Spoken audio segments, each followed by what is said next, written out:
Hello viewers, আসসালামু আলাইকুম। আশা করি আপনারা সকলে আল্লাহ তাআলার অসীম রহমতে ভালো আছেন। আলহামদুলিল্লাহ, আমিও ভালো আছি। আজকের ভিডিওতে আমি আপনাদেরকে দেখাবো বাংলাদেশের মানচিত্র কিভাবে আপনারা অঙ্কন করবেন, কিভাবে আপনারা রং করবেন, এই বিষয়গুলো এখানে আপনাদের সামনে তুলে ধরা হবে। প্রথমত যে বিষয়টি আপনাদেরকে দেখানো হবে, আপনারা আমাদের বাংলাদেশের মানচিত্রের যে 8টি বিভাগ ওয়েস, সেই বিষয়গুলো আপনারা দেখতে পাচ্ছেন। প্রথমে দেখতে পাচ্ছেন রংপুর বিভাগ, তারপরে ময়মনসিংহ, সিলেট, রাজশাহী, ঢাকা, খুলনা, বরিশাল, চট্টগ্রাম, এইভাবে বিভাগ ধরে ধরে আপনারা মানচিত্রটা অঙ্কন করবেন।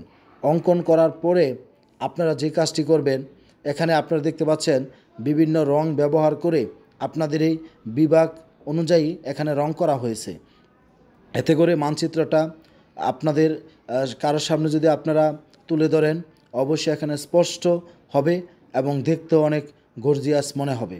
তবে বিষয়টা এরকম যে আপনারা এখানে বাংলাদেশের মানচিত্র লিখে পরে আপনি যেই বিভাগের যেই রং করেছেন সেটা কিন্তু আপনাকে এখানে রং করে দেখাতে হবে। এখানে দেখেন 8টা বিভাগের রং 8ভাবে এখানে দেখানো হয়েছে।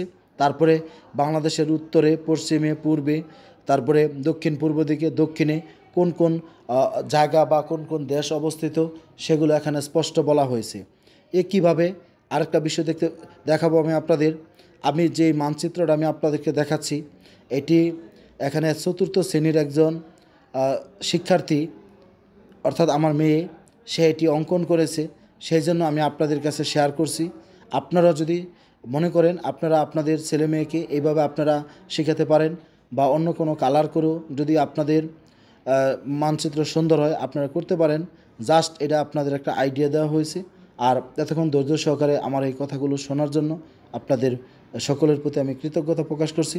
সবাই ভালো থাকবেন, সুস্থ থাকবেন। আসসালামু আলাইকুম।